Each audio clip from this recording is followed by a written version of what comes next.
whenever Savvy gets in that chair and I don't turn it down, I go back to edit it. I'm like, whoa, Savannah, calm down. She can project. Huh? You got to hit her with the full name. Travis's voice is really loud too, naturally. Hello? Oh yeah, we're here. I'm here. We're here. All right. Ryan's here. Try, you can bring this one in. Yeah. Since you got the Hawaii connection. Should I finish my snack? Still. Every time we bring a pod snack on the show, I think of Brad Lawson. Yeah. So you know Brad, right? Yeah. So Brad used to early in the pod days, Brad would produce the sound. Oh, really? And so he'd have headphones in listening while we were recording, and Try would sometimes intentionally just get a chip and just be like, and you could just see Brad. He's like, oh, It's just right in the ears. he hated it. That's so good. I hated it so much. That's good. That's why I did it. All right, well, yeah. I mean, you guys, the listeners probably saw it in the heading of this, so they know what they're getting themselves into, but brought on Ryan Wilcox, the mystery child. Kid from Hawaii, Punahou.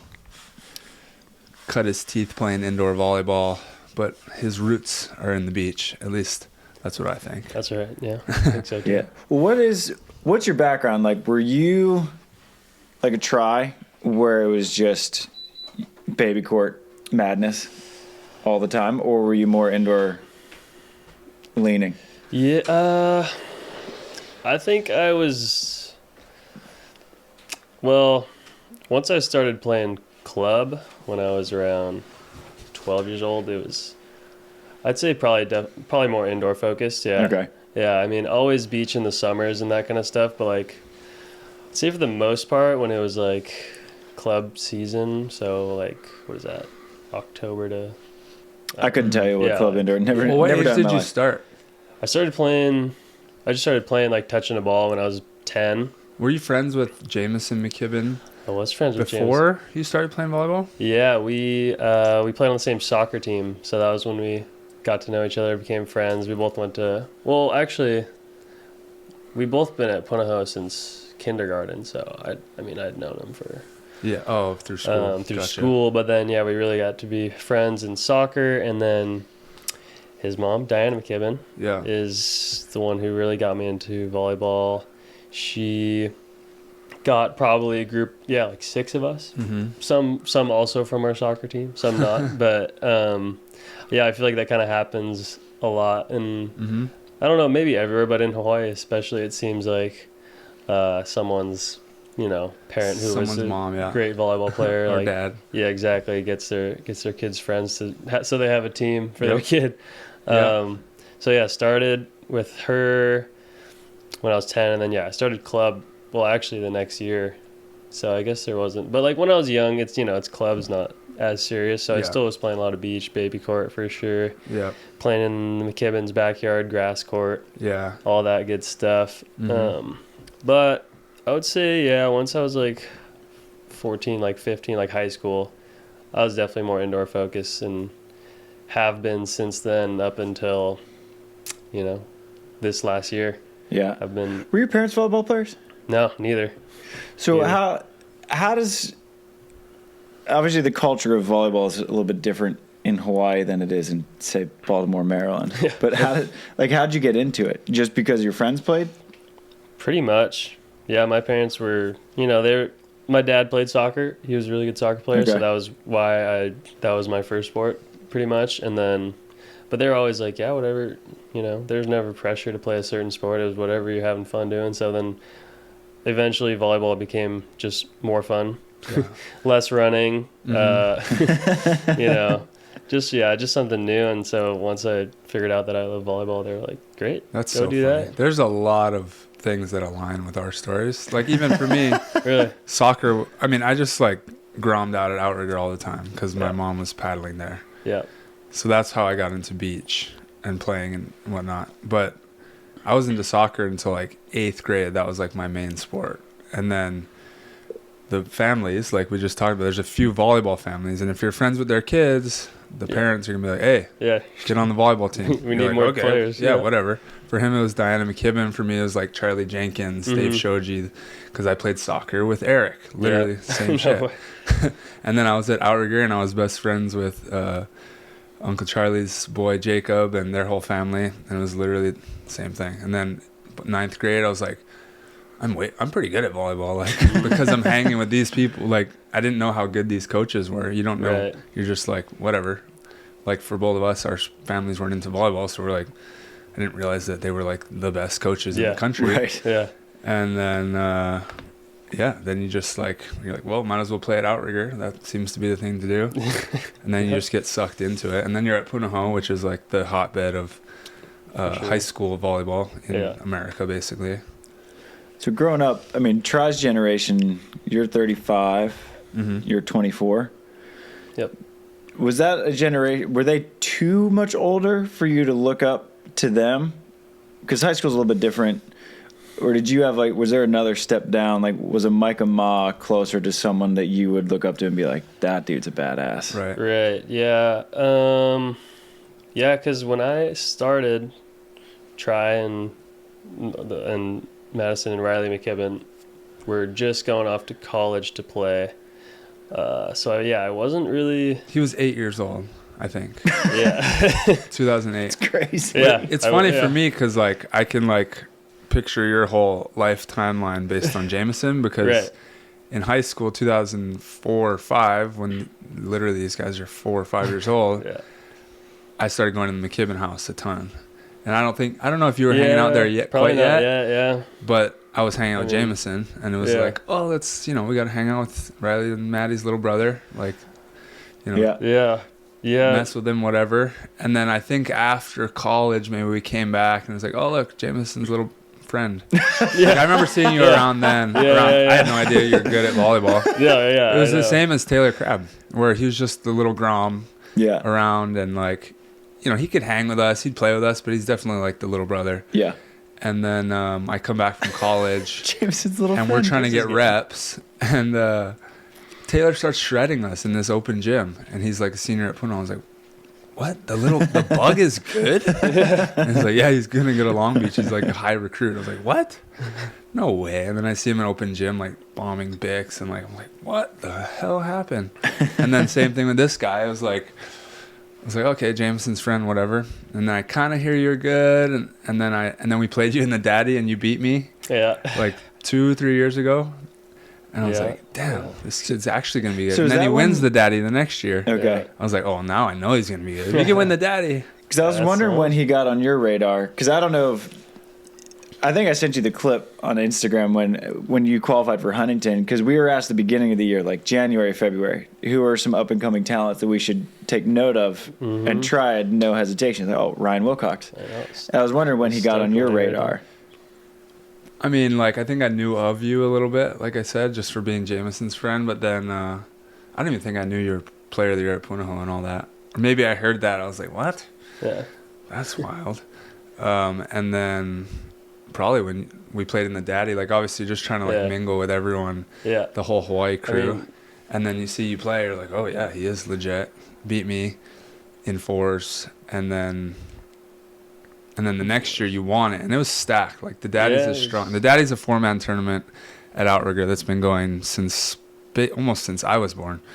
And when I was 16 or 17, I won it against the guys that I looked up to, and that was probably the biggest moment for me because I wasn't looking towards college, pros, nothing. It was just that's all I had, and had the UH guys were playing. Alika Williams was still kind of like coming off being a pro. So for me, that was like the biggest tournament ever. Biggest confidence booster was like, I won the Daddy as it opened. It was like, I can do anything. Yeah. That was kind of like the same I thing think for you? I think that tournament's so fun because that's like kind of the only chance as a young guy. You get your name on the wall too. That too. But it's kind of like the only chance you get to play against guys the top like you. guy. Yeah, that's why I started playing again. It's so to be fun. honest. Like I think I started my first year I played. I was like 15, but I was an A, but it's still cool. Like at one team, and then a couple years later when I was at Open, I got to play with like Eric Shoji was my A. That was so sick. Like just having him lipping everything, and then just the fact that you can and it's random, so that's Play against top guys. Oh, I get to play. I could play with one of these top Right. guys. Play against these guys, and it's just so fun to have the opportunity. Because as a young guy, you don't really, don't get too many chances like that. See everyone. I remember back in the day, it was like, we had a lot of top guys. We had like 5 guys, right? Hawaii boys in the all Punahou guys on the pro tour while we were kids. Stein and Kevin and Scott Wong and Lambo. I forgot about Lambo. There's another one I'm missing. But Sean. Yeah, Sean Scott. I said Scott. Scott Wong is what I said, I guess. But yeah, Alika Williams was on there a little bit. And every once in a while, I remember I got one opportunity to play against Kevin in a KOB, and he barely beat me in the final, which was like a big confidence booster. And then I got to play against, like I said, UH guys and Alika and them. But like, if I just had a small opportunity to play and those guys were there on the sand or against me or something, it was like the biggest deal. So for me now, I'm like, because off season, you guys know me, like I'm not trying to play volleyball that much in the off season. I'm trying to get in the water. Yeah. But nowadays, I'm like, dude, I remember how it felt back then. I gotta go play. And then so first year, like I'll play, but I'm gonna set or play back row. And then I was like, stop half-assing and just give it your all, which is a super hard tournament to win.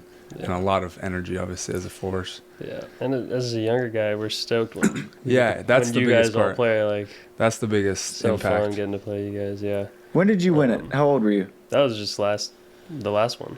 So you were reigning 23, or when was it? 20. Were you still at Santa Barbara, or had you graduated? Yeah, you were still there. Yeah. Okay. So that was.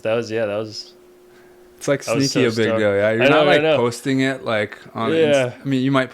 Like, it wouldn't be wrong to post it, but, like, you're not, like, making a big deal about it. But, like, in your head, you're like, bro, if I can win a tournament with all these guys, like, me and Taylor run into each other 2 years in a row, like, at the bottom of the bracket. Like, hold on, bouncing the Taylor, Trevor, whoever, all these college guys, and then taking the crown, like, I can probably hang, actually, and just getting able to swing against us. Well, like, when I won it, I was obviously super stoked, but, like, I didn't know, like, I don't know how you guys all saw it, like, right. And then after we were celebrating at the bar, you were like, dude, like, it's a big deal, and I was like, oh, fuck, like, stoked that you, like, thought just it was acknowledging it. Yeah, exactly, so I was like, how did they pick the teams for the daddy? It's so fun. Is it blind draw? So is it like a committee? So it's the you pick it? The night before. Yeah. It's a draw. It's a blind draw, right? Okay. Yeah. Well, you obviously have the open, A, setter, and B. So you get ranked. So it's the Daddy Hain. It's Tom Hain, grandfather. Reese Hain's dad. Grandfather. Reese Hain's dad is Mark Hain. Okay. And Mark and the family has been putting this on, I don't know, since like, whatever, almost 2000 probably. And in memory of his dad. He was like the guy at Outrigger. Got the it. guy would just be there every day around the courts. And then, so every year everyone from the tournament goes to Mark's house the night before, and we do this huge blind draw. And then whoever comes in, you buy teams. It's like the Calcutta, right? Yeah. And like it gets up fairly high in the thousands for like top teams and stuff. Yeah. So like for us, it's fun. like we're gonna go in, we're gonna get potentially a junk team, but then they're gonna bet the most on us every time. Right. Well, I don't want to hit that much. Yeah. I got like the top bid. Me and Taylor. Do you have to buy onto your team? No, you don't have I'm kind of cheap. Okay. Taylor does. Taylor and Trevor do. I'm like, I kind of like my money. My Calcutta team last year went for like $2,000. I'm like, guys, that's a bad investment. I can't hit high lines in fours. I'm not a good fours hitter. Yeah. But that's even that night before is a big deal for the Hawaii kids. Yeah, it's good fun. Just to be there. Like when I was a kid, it was like, the draw before the daddy. Like that was like the biggest night of the year. Having everyone, back in the day, we called it Team Grom, where they just put me, Trevor, Brad Lawson, and Reese on a team. Like obviously we're going to get smashed.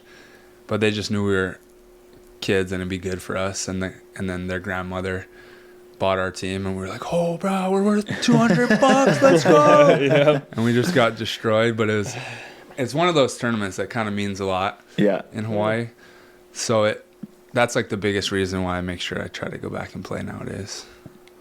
Bigger confidence boost for you, winning the Daddy or qualifying? Ooh. I gotta go with qualifying. I mean, well, bigger.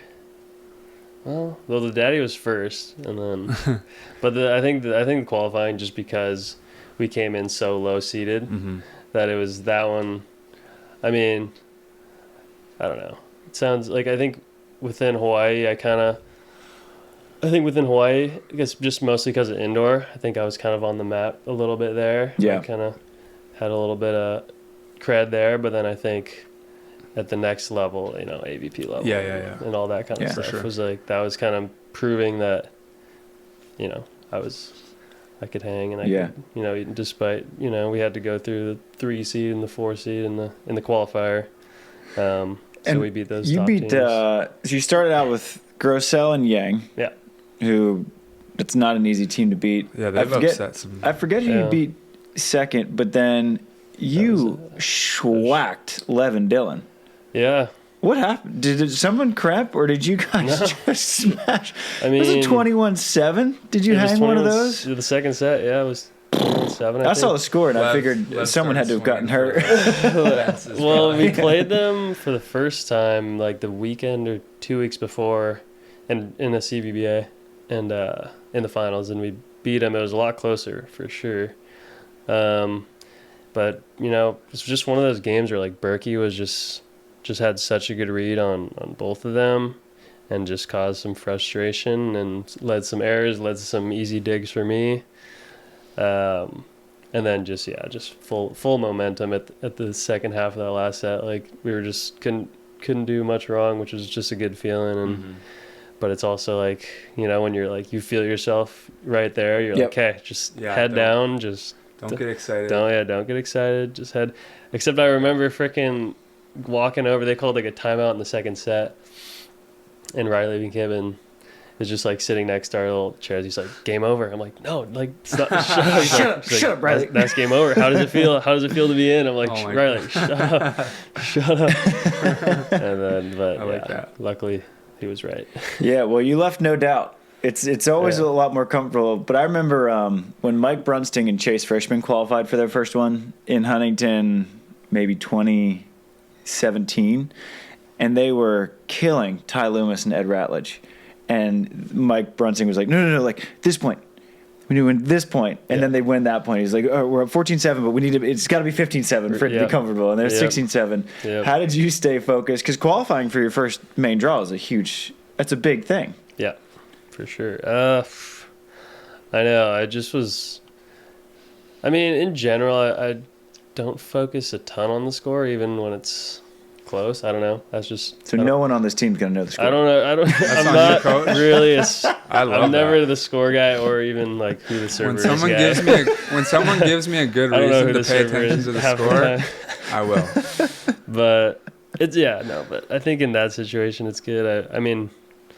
It was more like, I think what helped me stay locked in was coming up with like, not necessarily changing the strategy, but like reiterating the strategy every play. Like, okay, we're going to do this, we're going to do this. So we're just making sure our heads are still on that point, and not thinking about what's going to happen after. Even if it was the same strategy, just keep repeating it and just kept working. Yeah. How was it when the final ball went down? Because obviously you got Riley sitting there celebrating early, but you can't. Yeah, I know. It's just a sweet feeling when it goes down. You're like, oh. For sure. It's just just a big sigh of relief and excitement. Like, went into it like definitely like not expecting anything. Yeah. We had been practicing only for maybe 3 weeks together, maybe longer, I don't know. But not consistently, at least. So just and like barely getting into the qualifier to begin with our point wise, and then so it was just kind of like get to play loose, and then when it happened, it was like, You started on the reserve list, right? Yeah, and then Trevor, thanks, shout out Trevor for dropping out of that one. got us in. Oh wow. Yeah. So you were dead last seed? Second, because also Partain and Benish. Got it. I Okay. think that, or maybe it was Miles Chase. One of them dropped out as Okay. well. So we were second to last. Yeah. But So we never if we were- never felt like a big underdog because the teams we'd like Levin, Dylan, like we got to play them and we'd beat them before. So Yeah. it wasn't like Just an on paper underdog, which happens a lot in Yeah. those AVP qualifiers. yeah. Well, there's also something to be said about, and like obviously you stayed humble with it, but you've done a lot more than pretty much anyone in those qualifiers in terms of the volleyball world, right? That's the thing with beach volleyball players. They take a really long time to develop sometimes because they either don't have the experience of playing at a high level under big pressure in front of fans and all that. So like these guys, like a lot of the Hawaii guys who grew up playing both sports, they know how to play beach, but they go and get that obviously high level high school experience and club, and then the super high level indoor experience, whether you get a little national team in there. Then by the time you come out to the beach, you already know the game, but you know how to play at the highest level and under the pressures and all that whole mental game. Yeah. And I think that's what, like you go in, yeah, I'm the last seed, but really probably because I haven't played before, not because these guys are way better than me. Exactly. And that's kind of, yeah, you're right. That's how I felt. And I knew it was a points thing, and it's really my first, like, I mean, I'd played in one other qualifier, but that was like the first one I'd really trained for a while. And so I knew it was like, the seeding was more of a reflection on my points and the time I've been in it more than my, right. But yeah, like you said, like playing it, I think that's a good point. I haven't thought much about it, but like having that pressure and just learning to be kind of comfortable and embracing it, and like even just play. I didn't play for UH, but playing at UH for indoor is just nothing like it. Like against them, yeah. Especially as a local boy, when you hear that, because there's like certain songs they're playing, there's certain crowd cheers that you grew up doing, and you're in the stands and you're cheering for UH. Yeah, and then you hear it. It's weird it being against you, right? For sure, but it's cool at the same time. It's so like cool. we had one year, it was their senior night, and they had 10,000 people in the stand, and it was just like surreal. Even though they weren't entirely cheering for me. They give you a little love, though. Yeah, they give you some love. A little bit. Yeah. But yeah, just like being in those kind of environments, I guess. Yeah. Can be helpful for, high pressure stuff. For sure. Yeah. I remember that when I came out, it was like, I'd already been playing pro a bit. So like being next to Hayden, I was like, I know how to pass. I don't know the small things about beach necessarily at the highest level, but I know how to pass a rocket jump serve. So I was like, this isn't a problem. Mm-hmm. And then I knew how to hand set and do all the skills. It was just like, just listen to Hayden, and eventually I'll just figure it out. And I wasn't as far off as I thought I might be. Mm-hmm. But like being able to sit back on that experience that I already had was just like, sets you apart, like way earlier than other guys. Like this guy had to figure out, you had already played high level sports, which I think is what separated you. Yeah. But like you had to step out there without any volleyball experience and like really start from the bottom, right? Yeah. And I played high level sports, but not in front of crowds, really. Yeah. I think golf actually probably is the play biggest in front of crowds. Yeah, but like that's true, but it's also the biggest mental game. Oh, I think golf is the greatest mental trainer you could ever have, because I mean, you play 4 hours of golf, you're actually playing golf for like 5 minutes. Right. The rest of the time you're just doing mental jiu-jitsu. Yeah, that's crazy. So I think it's the best mental training device you could possibly have. Yeah, for sure. You just forget it and move on. Mm-hmm. That's it. Yeah. But you were the Hawaii Player of the Year, and you didn't go to Hawaii. Were you recruited to go to UH and UCSB, and you chose UCSB? Yeah. I was getting recruited by UH. They probably were the first school to approach me. Hawaii? Yeah. But I was kind of early on, was honest with like, I'm pretty sure I want to like go explore, go see mainland. And by the way, Punahou's like solid, like not even a mile away from UH. Yeah. So like you're not moving. Yeah. Yeah. So I was like, and so pretty early on, I was like really appreciative, obviously, but like I want to see my options out there and see what I can get out there. I from when I was younger, looking up to you guys, I was like, I want to go to SC. And they were recruiting me as well, pretty early on, but I still always, I'd never really been out to California, checked all the schools, and so I still wanted to be open to all my options, and did a little trip to see like UCLA, Long Beach, USC, Pepperdine, and then Alan Lau, he's a Hawaii volleyball guy, and you went to UCSB, played at UCSB, and he was like, just check it out, just go see the campus. Yeah. I didn't know anything about it. I was like, all right, like it's kind of far from LA. Like, all right, we'll go check it out. And instantly I was like, then you stepped on the campus. Places, like, yes. Yeah, I was like, okay. I want Pepperdine. I really wanted to go there to UCSB. Really, but they barely responded to me, kind of thing. Really, yeah. Even Pep, and it was just because Santa Barbara's on the beach. Pep's on the beach near Malibu. Yeah, those are my two top choices. Season. Compton? I didn't really look too deep into that one. It was literally right after the Leinert Reggie Bush era. Okay. So I was like, oh yeah, I know USC. They're badass at Showtime. That's where Reggie Bush went. And then it was like, oh, they're in LA. Yeah, I've been to Manhattan Beach. That's a sick spot.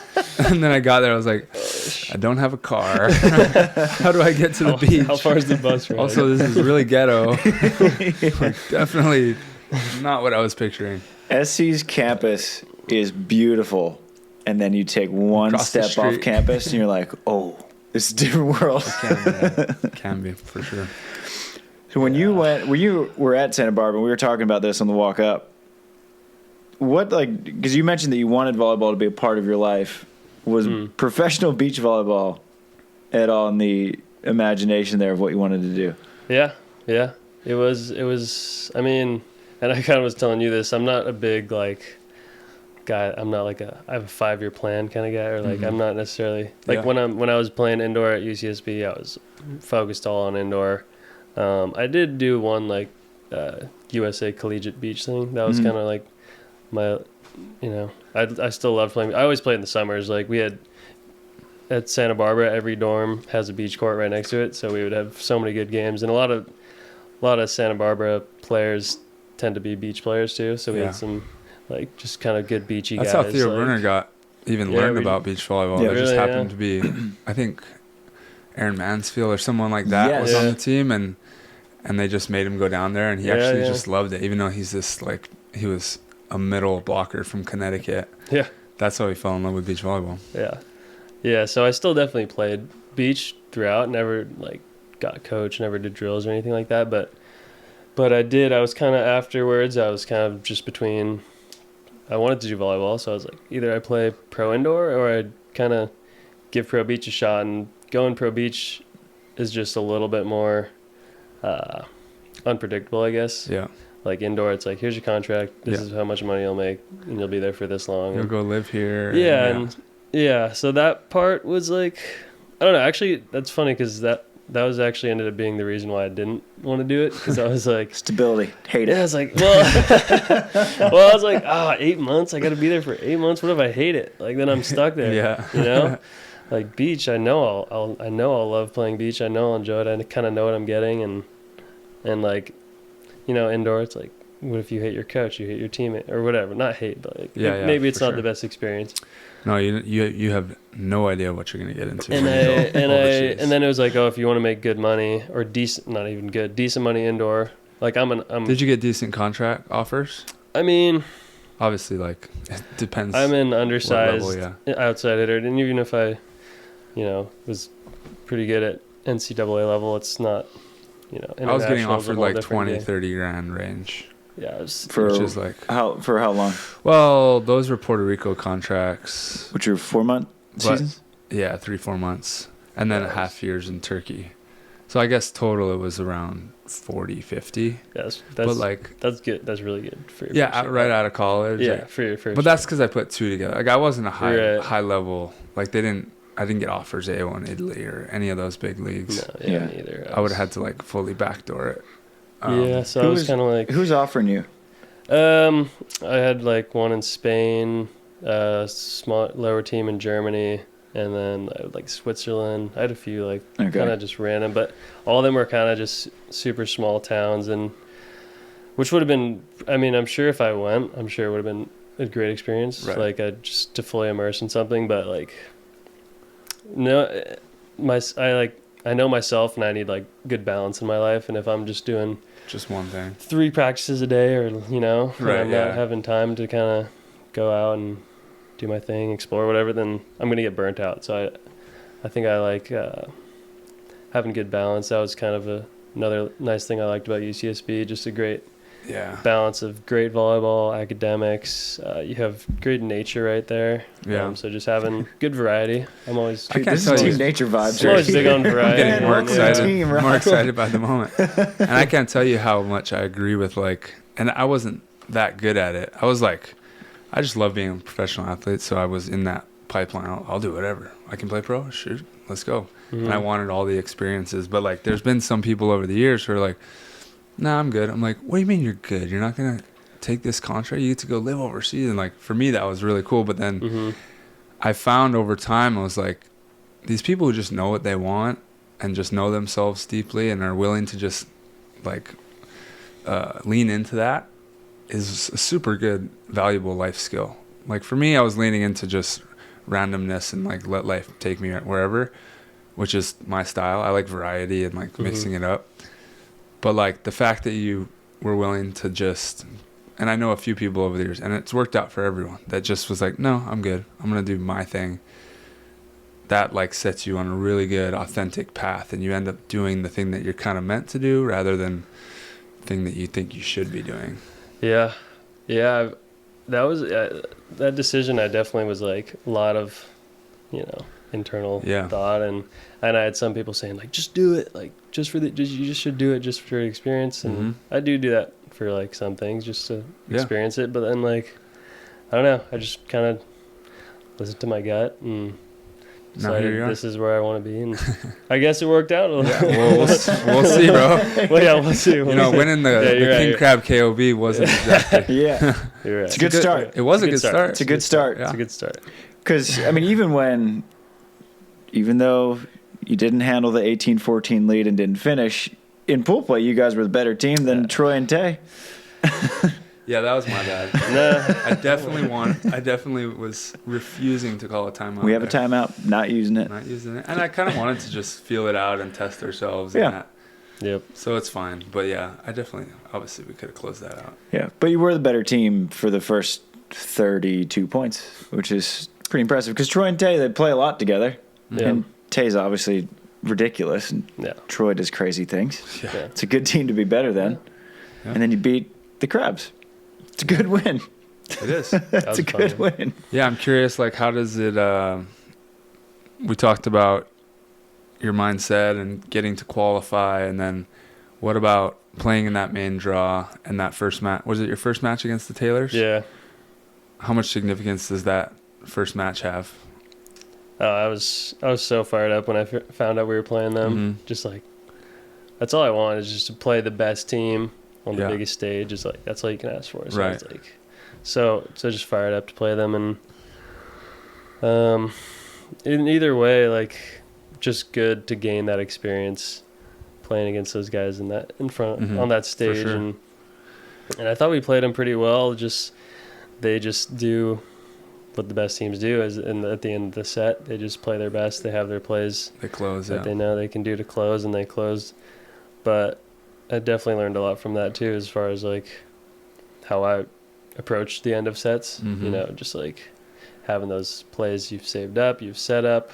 I think we weren't super strategic like that. And we didn't have in our practices, we didn't have specific like tools that we could bring out at the end of the sets. So it's that next level where, okay, now I'm like, okay, now I see like why we need to have these things prepared and work on them every day and that kind of stuff. And getting a main draw win in your first main draw is pretty rare, especially in a small draw. It's one thing to get your first main draw win in a Manhattan or a Hermosa when it was a 24 teamer like I did, but a small draw, there's no easy matches. Who'd you guys beat again? DJ and Brian Miller. Okay. 16-14? Yeah. Yeah. And you guys had a good comeback too. You were down like 8-4 or something. 8-4 at the switch. Yeah. Mm-hmm. Just kept our heads down. Just kept rolling. I don't know. Yeah, I was watching I blacked out. I don't even remember what happened. Team good. My guy. My guy. You called him There's Bug gonna be a 2.0, lot of man. blackout. We got Try 2.0 over here. I remember watching because I wasn't. I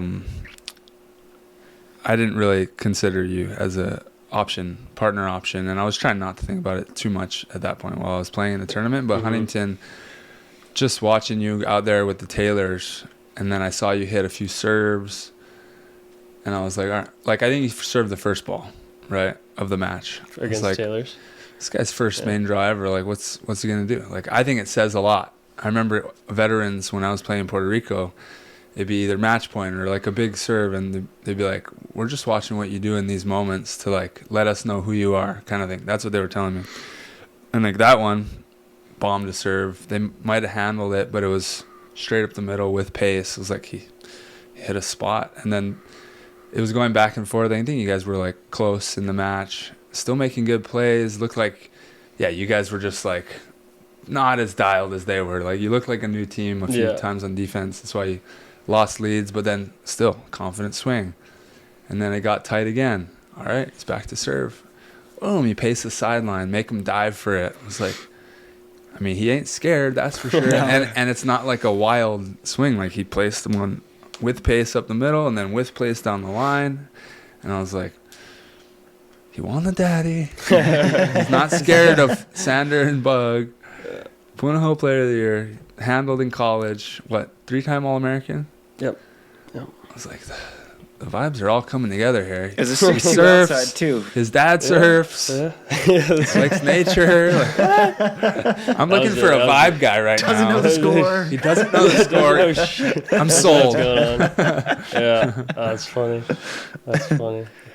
Yeah, I was just in that Taylor match. I was just trying to be loose. Yeah. And just nothing to lose, kind of. But yeah. So how do you feel now? Like, obviously, you don't know until you know until you're out there.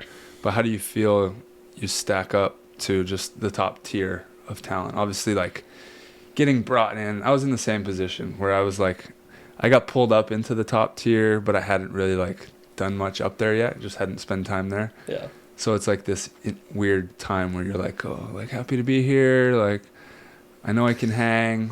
For me, I was, like, a little aggressive in terms of, like, trying to prove myself, like a little chip on my shoulder. Mm-hmm. But how does that, like, how's that experience for you at this point? Yeah, it's interesting, especially, like, at the KOB. I'm like, oh, I'm part of this group now. Like, right, I don't know, really, like, oh, I got the invite? I'm invited to this? All right. Like, I love shoes. what you said like, to the camera. You're like, guys, I'm just happy to be here. I was like, I'm just here to have fun. No, but it is like kind of a weird balance because, like, on one hand, I am, just stoked to, like, get to play at this level. But then at the other hand, like, I know, I have a belief in myself and my talent. Mm-hmm. But I'm also, like, realistic in that I know I lack the experience on the beach as far as, like, refinement and that kind of, like, little stuff. And so that's what I'm, like, just really focused on. But I do feel like the confidence that I can kind of fall back on my talent and experience indoor or just volleyball throughout my whole life. Yeah. But as far as, like, like, just those little plays, like hitting that high line shot a foot from the line instead of 2 feet from the line. Like, right. That kind of stuff is where I'm like, this is where I need to catch up still. Mm-hmm. But I definitely feel like, I think I deserve to play at this level, and I think I'm getting close. Worthy. Getting there. Yeah. So when Try got the call from Hayden, it was kind of a surprise to you. You were like, wait, I thought I was just like your practice guy. When you got the call from Try, what was that like? Word had gotten out maybe before? I don't know. Well, no, that was a shock. I was, I was, well, you, I mean, on the podcast, like you were talking about, you were like, oh yeah, if you could play in a tournament with you, and you threw out my name, I was just stoked. I was like, maybe playing some small thing maybe sometime, whatever. And then kind of same thing. Like Riley McKibbin again was like whispering. He's like, hey, like small chance, but like. But there's, there's a chance. There's not that many guys on the list. I had talked to Riley. Yeah, but he's an advisor. Yeah, he never. Riley's just trying to get this guy an early celebration. Dude, he is. I'm like, no, literally, I'm like, I'm not gonna get my hopes up, dude. Like, don't. Just like, okay, thanks for the heads up. Hey, Wilcox, it's a lock. I'm just kidding. Like, okay, I'm just gonna keep going about my business. Like, I'm not gonna get my hopes up. That's definitely not something like. Yeah. I would even. I hit up Riley, like, being like, dude, because he knows you a little bit better than I do, because you grew up in his house a bit. Yeah. I was like, because for me, it was like, I just need a vibe change, obviously. And then I have a few names on the list, and I'm just like, how do I feel when I'm like going down the list? I'm like, it's more of the same, boring, or like kind of stressful. And I'm like, oh, that'd be fun. Go on Ryan's name, and it was like, and then I'm like, it's the only one that I said that'd be fun. Yeah. Like the other one was like, oh, it's kind of heavy right now. It's just kind of, I'm like, I was like, I keep fucking saying that'll be fun. I'm like, why don't I just do it? Like, have the balls to just take a chance with it. And then the more I thought about it, I was like, I legitimately think pretty soon he's going to be better than all these guys, just based on what I know and what I've seen from players from Hawaii who have gone through this path and proven themselves on these levels. And I know that anti-dai, you learn outrigger style, Hawaiian style volleyball is like, and then the more I thought, I was like, it's kind of a no-brainer actually, because it takes pressure off me. It's good energy right now. I was like supposed to qualify for the Olympics. I thought I was supposed to qualify. I thought I was the top team. It's all up here, all expectations. Even when we win, it was like, of course you won. You're supposed to do. Right. Supposed to. There was just no highs for so long. And then obviously we're underperforming where we thought we should be, losing the Olympic bid. So it was just like, this is just too much weight. So I was like, Wilcox checked all the boxes. I got to have the balls to do it. But then it came down to like, Hayden did it with me. It worked out. Like, it's full circle. Hawaii, I really like helping the Hawaii boys or girls in ways that I felt like I wasn't really helped or mentored by the Hawaii people that I looked up to when I was a kid. They weren't disrespectful or anything, but like they just weren't there, and they weren't. You reach out, you kind of get short answers, just like, oh yeah, short text, whatever. Sean Scott's the one who hooked me up with Hayden. He's like, I'm retiring here. Here's Hayden's number. That was it, kind of thing. So yeah, the vibe came together. Gut instinct. And I was keeps like, you on the beach. If you know someone's going to be good, you got to pull the trigger early, because if you fall into a good situation, like, you can't break that up. Not really. So I was like, yeah. I bet Berkey couldn't believe you dumped him for try. Disbelief. No, Berkey. I love Berkey. He's a man. He was, super cool about it. Super cool about it. He gets it. Did you make the call before Tahiti or after? I made the call to Chaim before Tahiti. Okay. I wasn't going to. And then Gabby's like, it sounds like you've made your decision. Why don't you just do it so we don't have to have this mulling over your head when we're in Tahiti? We're trying to, like, be relaxed. Yeah. So I was like, literally, like, on the spot. I was just like, oh, we're just going to do it right now. Like, that's the most stressful thing in the world to me. The call that I had to make to Trevor, worst thing ever. And then call to Chaim was pretty bad, too. And then, obviously, like, with Trevor, we had more history and friendship and all that. That was, like, shitty experience, but yeah, it was a good call, because I went to Tahiti. That's the only time I haven't had a partner since I was sick, basically, where I just was neutral and just like, I don't have any expectation to anyone else right now. And then I kind of just let it sit, like these few partner options that might be there. I just let them marinate while I was in Tahiti mode, and I came back. I think your first phone was practice probably back. blowing up. Yeah, I definitely got a good amount of texts from a few players out there. They were just all throwing it out. Hey, I don't know what you're doing, but throwing it out there. Everyone who wasn't responding. I feel like you heard more from more people. People were like, "Wait, I know the way to try. I'm hitting up Travis." Yes, and I should have just sent everyone to you. I was like, talk to Travis. I was like, because a fair amount of people hit me up. I was like, these are pretty good options, and I didn't meet you until You guys Yeah, we had That's what I love that about random it. practice. Mr. I know everyone that's ever touched Yeah. a volleyball. It's like, yeah, I got one that you don't know about. I never heard your name. Because Huntington was your first AVP, right? Yeah. Well, I did the MBO qualifier, but we didn't. Yeah. Got make it out. Who'd you play with? Jonah Safe. I mean, in retrospect, that's a good team. Yeah, See, we were knows the close. name. We lost to Travis knows Carvalho's everybody. Yeah. You lost to Marcus. Who was he playing with? Shit, I'm forgetting his name. He was the Marcus is good. Partain? no. It was Carvalho. another Brazilian guy. It was an older guy. Oh, I know Marcus. Yeah. Oh, yeah, Lefty. Marcus. Wow. Marcus is really good. Yeah, Yeah. He's like almost Big a arm. world tour level defender. He could be if he had the right block. yeah. But yeah, that Physical. one we beat the 3 seed, which was Spencer Sauter and Dylan Merrick again? Dylan Merrick. Yeah. Man, you got Dylan's number. But yeah, that was the only other one I did. So yeah, that was my second one. Got it. But You're on the fast track, brother. hopefully. Well, how's it been? We talk a lot about expectations, and you qualify for your first main draw. Now you get picked up by one of the best players in the country. Has that changed your perception of what you expect for yourself, or are you trying to keep those pretty tempered and just what comes? I don't think what I mean, that's a good question. Like, what I expect myself, I don't think has changed because I've always, at least as far as what's in my control, like I expect the same. Like I expect myself to try to be the best I can be, and that was the same before, and it's the same now. I guess what might change a little is like, well, not a little, but like the expectation maybe of how we're placing and that kind of stuff. Mm-hmm. But like as far as like the level of play, I mean, I've always have just high expectations, and I want to just play as best as I can.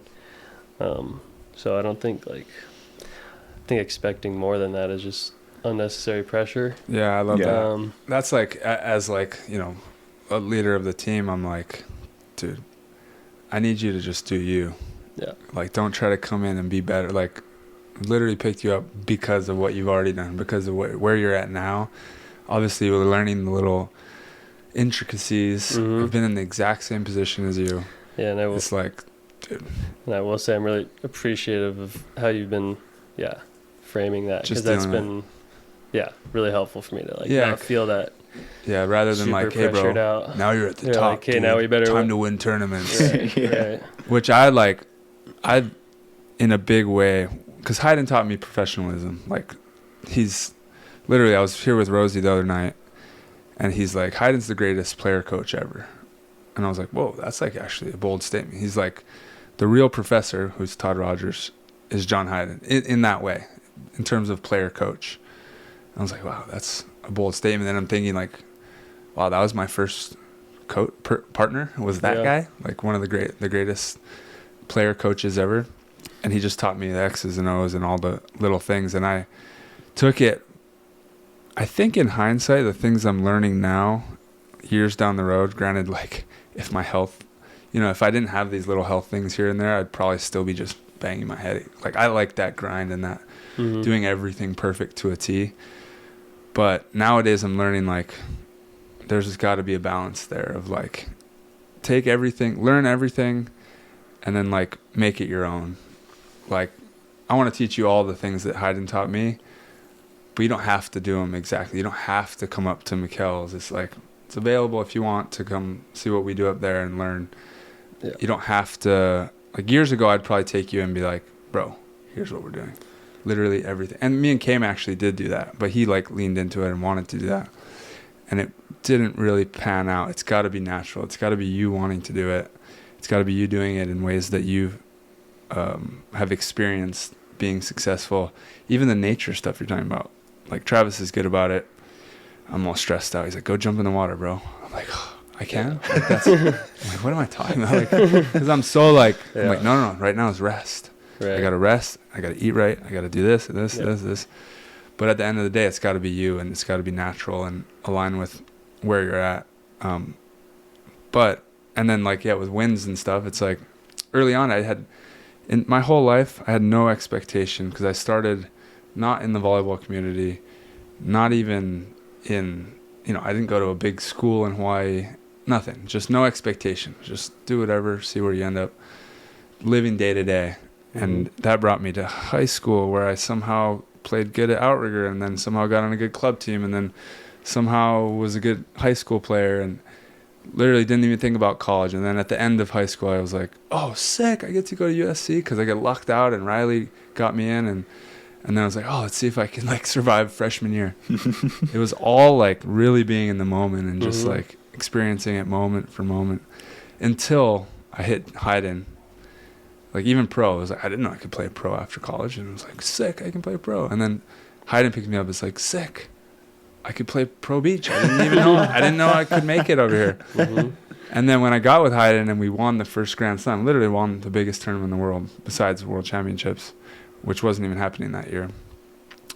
Then it was like, now that's the bar. Yeah. And I just expected myself to win. Like after winning an AVP, granted, it was like still out there with Rosenthal, Dahlhauser, like Gibb and Patterson and that whole crew, Lucena. But I think over the longevity of it, it's like worn me down a bit. It can have worn me down a bit, just having that win or nothing versus like do your best, like stay in alignment with who you are and all that shit. And kind of just let it flow out of you. Sometimes when you force it, which like it took me, I made 2 Manhattan finals until I was able to win one. And I was in the third and fourth one that I played in, it was like so in the moment. Like those are probably 2 of my best matches ever. Maybe the first one especially, where I was like, I can't take any moment for granted. I just need to like be right here, right now. I don't care if I win. I don't care what the score is. Just 1 point. I was like, I don't know. It's probably like 17 all right now in the third. I don't care. Like I have no idea what the score is. Go for the serve. So that's like been something I've been kind of dealing with and like playing with. Even like you see my whole warm-ups, my whole routine right now. I'm not trying to get right back into that super crazy professional mode. I'm like trying to ease into it and add pieces in and trust the pieces. You doing your little rollout dance on the Delgado wall? Oh yeah, yeah, just rolling out the back. Loose try. So I'm trying to find the balance. Is my point. Like there is like all these professionalism things that are gonna help, and I want to teach you, and you got to learn eating right, everything. Yeah. And then mindset stuff, but yeah, you got to stay authentic, like true to yourself through all of it, no matter who your partner is and whoever. Yeah, seems like you are. Yeah, no, you are. I'm glad. That's what I want. Well, yeah. I don't know. I guess maybe, yeah, like you said, balance. I think, and then now I'm learning that maybe that was. I guess that was another example of like a shift in expectation. Is like the amount of time I'm putting into this is now it's like, because before I was like testing the waters, like okay, it's good, and I'm like I'm coaching, doing other stuff, but now I'm like, I need to go eat right. I got to work out more and do all my rehab. A lot, like all this time in my day for rehab stuff. I know, I'm like, good luck coaching for much longer. Yeah, I know, like, I'm not going to call that for you, but I need to dial that back a little bit. Yeah. Yeah. So I'm like, okay. Are you coaching indoor beach? Both? It helps once we start making money. Yeah, exactly. That'll be helpful. Which we are available for sponsors, by the way, if anyone. Yeah. Ryan's a clean slate. Yeah, clean slate right now. Whatever, I'm good. But yeah, I was coaching kind of everything. I was doing beach at Newport Harbor. Indoor. I keep forgetting you're an Orange County guy. Yeah, down in Costa Mesa. But yeah, so now I'm. How'd you end up down there? With my parents live down there. Okay. They moved out from Hawaii. Got it. A few years ago now. I love Costa Mesa. Yeah, it's great. Orange County's got a decent crew now. Yeah, we do. We got except like, well, Cody's down there, except he never plays down there. He's always driving up here. Well, Cody and Sean barely play anyway. Yeah. They practice like once a week. Yeah, and D. Lee's down there, but he's up here now. He came up here today. Yeah, I just played with him today. But yeah, now I'm up here, so didn't matter. Yeah, now we're making you drive up here. Yeah, I'm happy to drive. It sucks you in, the gravitational pull of the South Bay Might have volley. to end up here sometime soon. Yeah. Once you start making that. Do you have a trainer or anything? What's your lifting schedule look like? I get my lifting stuff from trainer back home, Daniel Marr. Okay. He does, I think Taylor Crab And Trevor. And Trevor, they both still Got do it. stuff. I'm pretty sure. Yeah. He's great, but I was working with him too when I was back home. Yeah, he lives in Hawaii still, so he just sends me stuff, and I do it on my own. But it's great. It's just good balance of like. I was never. We should get him on the pod. I was never big. Yeah, he's sick. he's so like he knows his stuff. When he comes out, we'll get him. Is it the Yeah. Mark training? Mar. Mar training. Yeah. Got it. Daniel Marchand. Got it. Yeah. He actually was the trainer for the indoor Chinese women's Chinese team. I think they won Yeah, the gold. Olympic team. They won gold in Rio with him. Yeah. They looked pretty good the other day. Yeah. Beating the American women. Yeah. Yeah, it's super. It's like, as you could probably tell, I was never very into like super heavy like squatting and all that stuff. Yeah. But I like. I don't think he'd be huge even if you did. You did with your probably. body type. Probably not. I've tried. Dude, long and lanky on the beach is where it's at. The DeGroot build right there. I'll take DeGroot, Little- Taylor, York Emmanuel. York DeBug. That's his combo right there. A little bit of Taylor, a little bit of York. De I'll Wilcox. take it. That's But- solid. Yeah, it's solid. Has this changed at all? And we talked about how you're not a big planner, but Yeah. has this changed what direction you want to take your beach career? Because one of the hardest parts is getting into the international scene, but you get picked up with a guy with points. Yeah. And it's not going to be that hard. You don't have to do the Norseca Futures grind just to get into tournaments. Now you're in. We'll see. Yeah. If you want. We'll see if I you get him. want. If I give him the freebie in, I might make him go play some futures. Yeah, maybe go. Yeah, cut my teeth a little more. I wouldn't say it's changed it. It's definitely affirmed it. Like I've always had. Once I decided, like I'm gonna go beach, then I'm like I want to go to the next Olympics. Like I want to go. Got I want to go to the top with it. That's my goal. And so then if anything, it's just like really affirmed it. Like I'm on the right path. Mm-hmm. And yeah, it's a huge, obviously, like cannot be taken for granted to like have that points and all that. Like just allows me to get a jump head start. For sure. Dude, my first AVP with Hayden, Sean Scott signed up with Hayden and pulled out. So I got injury points, and I came in as like the 2 or 3 seed. Oh, because you know what's hilarious, My first event. Hayden Chicago. Hayden said the other day, he's like, I might have some points left over. I don't know if we can pull that anymore. Oh, it'd be so funny. It's funny. I was just thinking, signed up? because you never qualified for an AVP in your career. I've never qualified. You've been straight in. That's true. Chicago. So for reference's Started sake, from for the the bottom listeners, now. we are recording this weeks right before they leave for Virginia Beach, and so we don't know what happens in Virginia or Manhattan. By the right time at this this comes point. out, we'll know like what's happened in Virginia and Manhattan. But Maybe our names are on the pier. If you qualify for Chicago through Virginia, that'll be the first time you've qualified. Oh. Hey, I'll be there for one first. I There we guess. go. Yeah. John's the only one in the pod who hasn't You're been welcome through for qualifying. you're welcome for making you go to the qualifier. See, I'm trying to get new experiences. If we qualify, first qualifier, and I've never been to Virginia. Wow. It's Wow, rare, hey. like we always say, it's rare that I get to like put a new pin in my map, which I literally have a map. Yeah. And I'm just like, all year I'm like holding the pin like, damn it. We're going to the same freaking places all the time. Virginia Beach, Virginia underrated. I like that place. It's Me too. I I've mean, never it's been not like either. there's not gonna be fans or anything. It's not gonna be. You didn't do Denver. I did Denver. You did Denver. Yeah, Denver's sweet. Oh, that's That was right. fun. Short-lived in Denver. sure lived in Denver. But good venue though.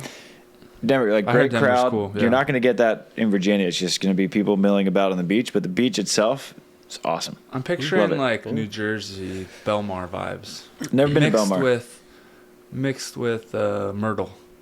More Myrtle. Only because it's like right in between Yeah. the two. Myrtle's a good comparison. Yeah, gotcha. It's good vibes, just like it's right there, kind of on the Virginia Beach strand. Bunch of good little restaurants to grab. Myrtle-y. Hot though, All right. it's warm. Hey, I we're like used hot. to that. You Yeah. know that. You're good with hot. Yeah. Is it humid? You like humid? Yeah, so it'll be funny. You coming out of the quali, Gotta make it first. I did sign you up. playing a quali. I played when I first came out on the beach and like met Rafi like within a week. I went out and played with that crew, Yep. And then he's like, let's play AVP, whatever, Cincinnati. I was like, all right, whatever. So we just flew out. Someone forfeited the first round, and then we lost the second round. I was like, oh, that sucks. Technically, I did try for AVP. And you and Riley played Cuervo qualifier, Cuervo, right? Yeah, same thing. But you've never made it out of one. Right, you gotta carry your boy out of the Did I not make it out of any Cuervo qualies? I don't think so. I definitely made main draws. Maybe. We'll have to go back. Me and Jeff Carlson beat John Hayden and Evie Matthews. First round. They're the 1 seed. Wow. Because Evie had subbed in for Sean. I remember. And me and Jeff Carlson, just two nobodies, upset the 1 seed right off the bat. That's the best. Granted, Sean wasn't there. We would have got destroyed. What's hilarious about that is so many people think that that's how you got on John's radar. And I asked John about it, and he's like, no. We would have killed that kid if we had tried. Exactly. If we had Sean. Yeah, exactly. I thought his name was Tree. Yeah. Yeah. No, I didn't think that was it either. I think, once Sean sent me his number to get reps, then he was like, oh, is that kid we played in Belmar? They ended up coming back and probably winning the tournament anyway. I don't know. Well, if he was playing with Evie, probably not. Yeah, I mean, it wasn't a fully loaded. Yeah. Because the top guys weren't playing Cuervos back then. No disrespect to Evie, but he's not Sean. Well, he wasn't on. That was probably his last event ever. I think he pulled him out of retirement. Yeah. Yeah. Have you played internationally? Did you do any of the U21, 23, all that stuff? Not on the beach. I did do one. Oh, sorry. Go ahead. I did one indoor, U21. Where was that? Peru. Lima. Okay, that's kind of cool. That's sick. So that's the only time you played on foreign soil in volleyball? Yeah. Oh, we got fresh meat over here. Yeah. I've done a lot. Yeah. Of international. Years worth. Beach. It's actually pretty great when you guys do hit the road internationally, if and when you do. You'll have someone experienced to travel with. Yeah. It helps. Yeah. I'm sure. Even just the airplane tricks and hotels. Planning. Although, my forte. if my partner is willing to do it, I just lean on him heavy. Cameron was just team mom. And Cameron was awesome. It was great. Great travel now guy. I'm like, damn it. Now I got to be that guy. Cameron's high in the travel power rankings for people you want to get around with. He knows the credit card points. Yep. He knows, I got to get on that. And he's on top of the hotels. I'm like, I would have booked it, but you're just so on it, bro. He's like, all right, I got it. That's sick. Well, I can work on that. We'll try to balance out. Yeah. Well, prior to this, your only teams you've been on have been indoor, but you hadn't really had a beach team. You and Berkey were partners, but you didn't have everything around it.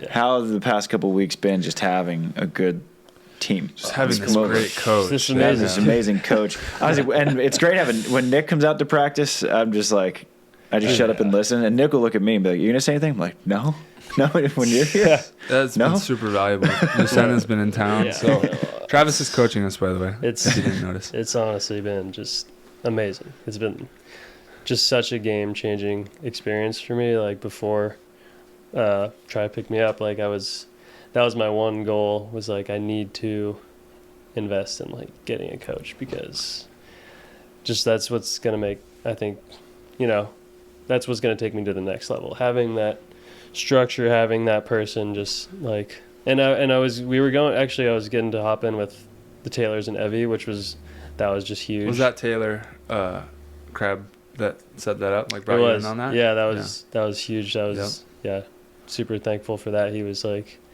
was wanted after to take care of you a little bit. Exactly. Yep. That was another example of Hawaii Boys taking care of me. He got me in with him and Evie. He let me just be their third guy whenever they needed or whatever. But then you got some privates with Evie too. Yeah, I mean. Yeah, it was more just with the team. More just with them. Got it. I think. Yeah, we would just go 2-team kind of practices. But just having the structure, doing drills, and then just especially having you there and Nick there, it's just been trying to just absorb everything I can right now and just implement all of it. But yeah, the structure is huge. Especially being down in Orange County, I was every day texting so many people, struggling to get 4 guys together. Exactly. It's it's totally sometimes you can't control. I mean, you can do, you can go out by yourself for sure. But as far as competing, sometimes a little out of your control, which was just really frustrating because I wanted to play more, but I couldn't always.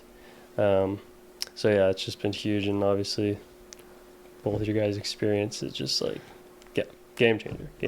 It's hard. I think one of the toughest parts about not having a coach is you get 4 people together and you're like, well, what do you want to do today? Yeah. Like, I don't know. I want to work on this. I want to work on this. I want to do this. Let's just play. Yeah. You just roll exactly. them out. Which it has its benefits, but it's so nice when you can have an intention at practice. I haven't done that in a decade, I think. Yeah. Like once I got out of that group of like get 4 together, I was like, I'm having a coach always, and I'm just, everything's going to be set up.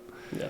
And I never went back because I just can't stand like reps that I don't feel like I'm improving or getting better. Mm-hmm. Like I'm just like, why am I doing this? Like I play enough volleyball.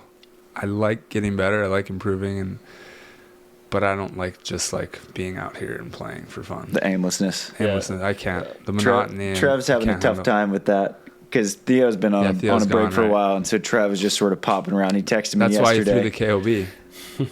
Oh, really? To entertain himself. I mean, he always loves doing little stuff like that so he can get his competitive juices flowing. Like you said, like the monotony of it, like he just can't handle it, just like me. So he has to like, that's why he talks shit too. Like Travis, we got to bet on this. Like he needs someone to bet. He needs someone. Finally, sure. Rod, you were the first. Hey. Finally, you made me some money. Let's go. Man, I had been shelling out money. I was trying to make my boy Trevor, here's some money. Trevor, here's some more money. Oh, all right, Trev. Right. Yeah. That Venmo request took no time for me to send. Yeah. I'm glad hopefully there's more coming. Hopefully. Yeah. But I think that's one of the biggest game changers about being on a team is there's intentionality with everything. Mm-hmm. Yeah, that was just such a big change to go from indoor to beach without a coach. When I first started, it's like people are so lost. It's like, and even with like lift, like, you take it for granted playing college sports. Like I have the weight coach. It's all set up. You have to be here and do it on this day, and so it's like, oh, I gotta go do it myself. Mm-hmm. Figure it out. Figure out what to do. Just figure out what to do. Yep. So I'm still like learning what's best for me, but it's been good. I've been getting better at it. But yeah. Yeah, and you want to push that limit too, right? Because you want to see if you can grow, and that's kind of what you're playing with. Is like, how can I maintain, but also like see what I'm capable of without like fully going over that edge. And some people go too hard with it, like the Will Montgomery we like to talk about back in the day, where he was just. So hardcore in every little part of it. Mm-hmm. You just want to like find that balance. Yeah, you'll find it. Balance. Seems like you got it. You followed that gut instinct all the way here. Yeah, it's been working out.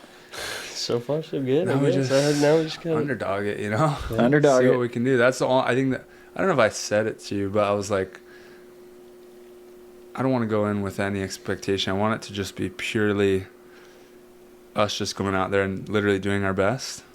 But don't be surprised if we're in the finals. Yep. And be like this is in our wheelhouse already. Yep. It's not like this like, oh yeah, I'm happy that like for sure you can be happy with a 5th or a 3rd or whatever. All these finishes that are your best finishes. But just don't be surprised and be ready to finish the tournament if the opportunity's on the table, which I already know you are at this point. I've learned. Oh yeah.